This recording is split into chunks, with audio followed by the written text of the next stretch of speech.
Hello everyone, this is AlezierChess here to help you to realize your potential. And I just finished a very pretty game against a 23-18, so I decided to post this immediately. This is in the Smith Morra Gambit. Let's get into it. So I played e4, my opponent played the Sicilian. We have our trusty Smith Morra, and here I played rook to e1. The computer likes queen e2, but I have been playing this rook to e1 move. And after b5, bishop to b3. Here my opponent went for the Chicago defense style setup with rook to a7.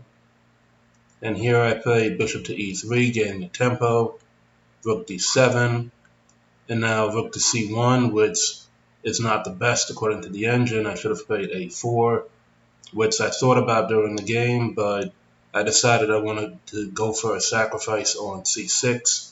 I'm also setting up a hit with a discovery when the knight moves to hit the knight on c6. So here after bishop b7 to guard against knight takes b5, I played knight to g5, and here my opponent played knight a5, and I went for the sacrifice for 2 pawns.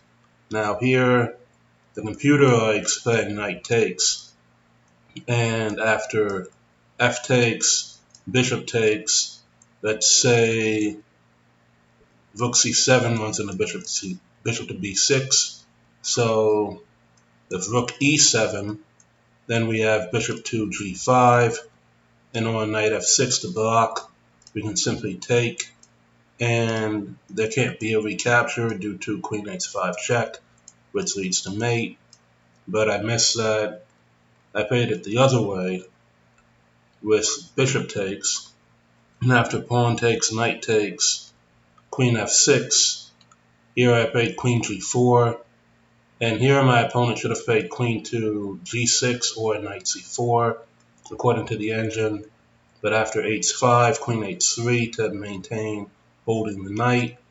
We have rook to e7 here, which is a blunder that runs right into knight to d5, and here you cannot take the knight due to knight takes queen check, and you cannot take this way due to knight c7 check, and after rook takes, queen takes e6, and the rook can't be in 2 places at once, so it can't both capture the knight and defend the queen. So here after knight d5, bishop takes, pawn takes, my opponent played knight c4, and I played bishop to g5, opening up the e-file, hitting the queen and hitting the rook. And after queen g6, pawn to b3.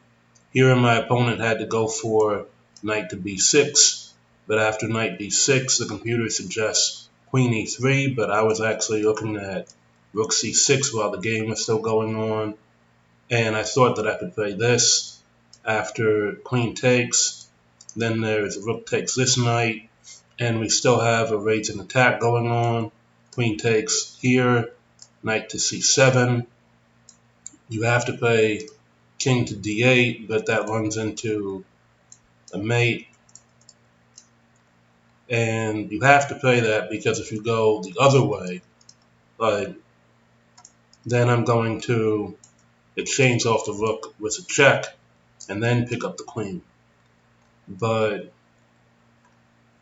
here, after knight e5, we have rook c8 check, king to d7, and rook to d8 mate. Knight takes f8 with a double check is also pretty. I missed this one because this is hitting the king, hitting the queen, and setting up to hit the rooks theoretically if it wasn't for the fact that it's mate, due to the nice defense of the rook on c8 by my queen on h3. But I just went for a rook to d8 mate, and had the king gone the other way, then rook takes f8 mate would have also been possible. So thank you guys for watching. I hope you guys enjoyed the game and learned something about the Smith Morra Gambit from it. You know, I've been playing this since I've been watching Esserman's channel for like the past 4 or 5 months. I would highly recommend that you guys do the same if you want an aggressive opening against the Sicilian. So thank you guys for watching. Have a good day. Peace.